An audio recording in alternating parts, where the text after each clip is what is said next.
दुनिया की सबसे बड़ी ताकत अमेरिकी डॉलर अब अपनी गिरावट की उल्टी गिनती शुरू कर चुका है।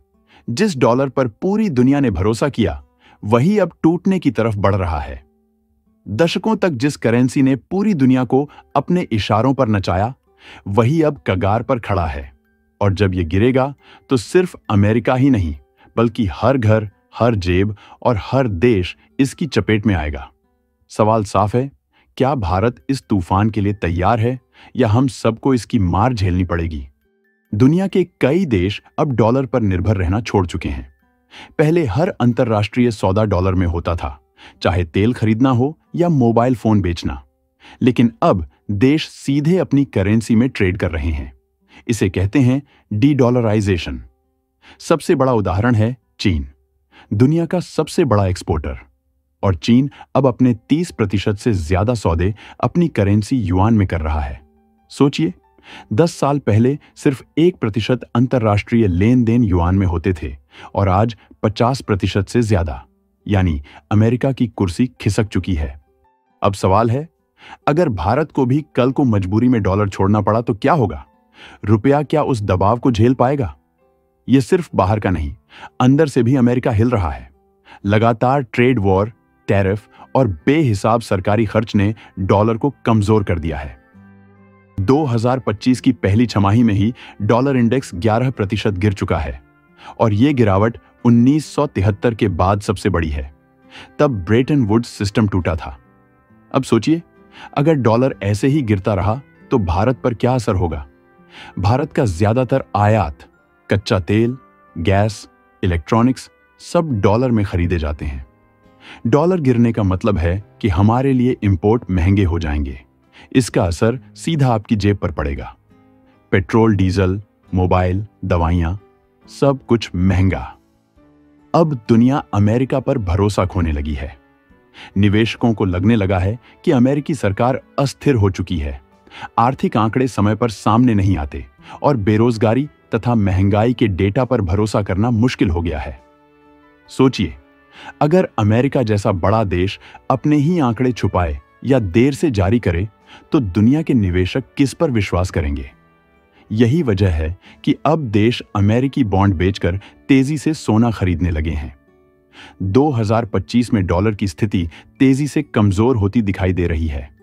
खासकर चीन ने इस साल अमेरिकी ट्रेजरी में अपनी होल्डिंग्स $50 बिलियन से अधिक घटा दी हैं।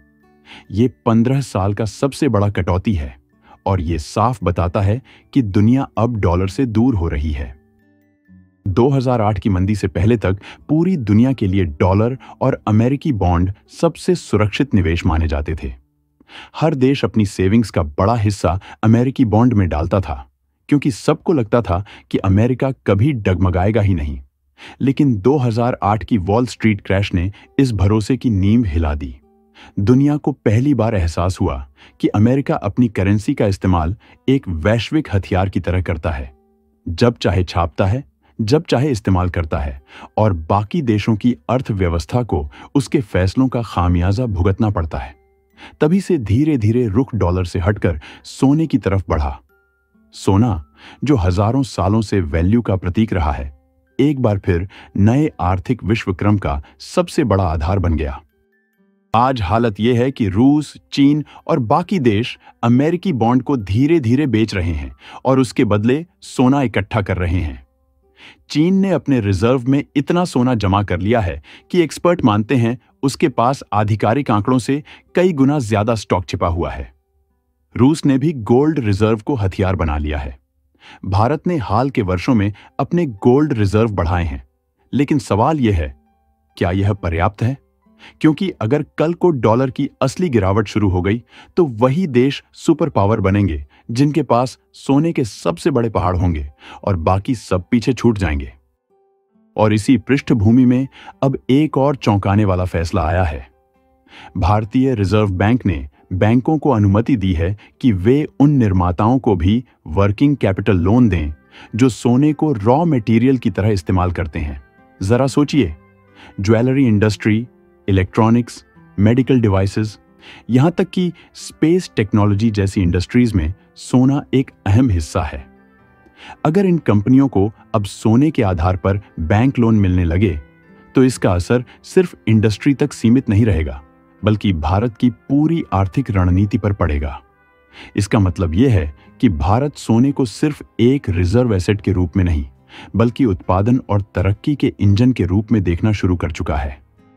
दोस्तों, दुनिया की अर्थव्यवस्था में एक भूकंप आने वाला है।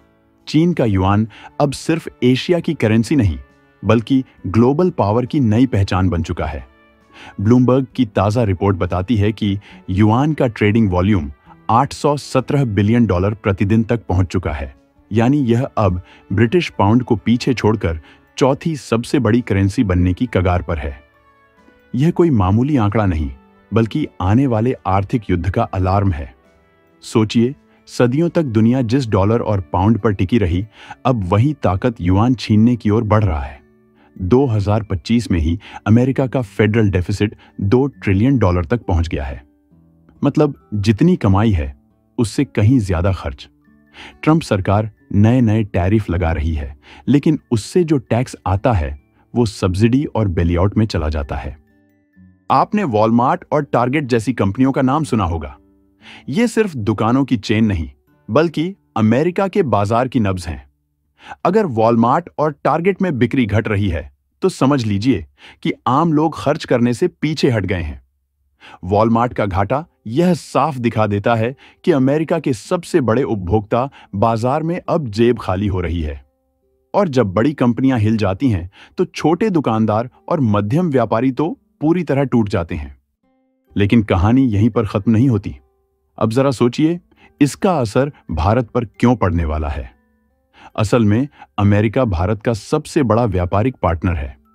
हमारी आईटी कंपनियों से लेकर फार्मा और टेक्सटाइल तक बड़ी संख्या में कारोबार अमेरिका पर निर्भर करता है। अगर वहां मंदी आती है तो भारत के लाखों लोगों की नौकरियां प्रभावित होंगी। डॉलर की कमजोरी का मतलब होगा कि रुपया भी गिरने लगेगा, और अगर रुपया गिरा तो हमारे देश में आयात महंगा होगा, पेट्रोल डीजल के दाम बढ़ेंगे और इसका असर हर भारतीय की जेब पर पड़ेगा। यानी अमेरिका की गिरती अर्थव्यवस्था भारत के हर मध्यम वर्गीय परिवार तक पहुंचेगी। अमेरिका के पास हजारों टन सोना है, लेकिन उसकी बुक वैल्यू बेहद कम दिखाई जाती है। अगर मजबूरी में अमेरिका सोने की कीमतें बढ़ाकर अपनी बैलेंस शीट में दिखा दे तो अचानक उसके पास $ट्रिलियन की नई कैश फ्लो आ जाएगी। लेकिन असली ट्विस्ट यह है कि ऐसा होने पर चीन और भी ताकतवर बन जाएगा। आधिकारिक आंकड़े कहते हैं कि चीन के पास 2300 टन गोल्ड है, लेकिन एक्सपर्ट्स का मानना है कि उसके पास असल में 10,000 टन से ज्यादा सोना है।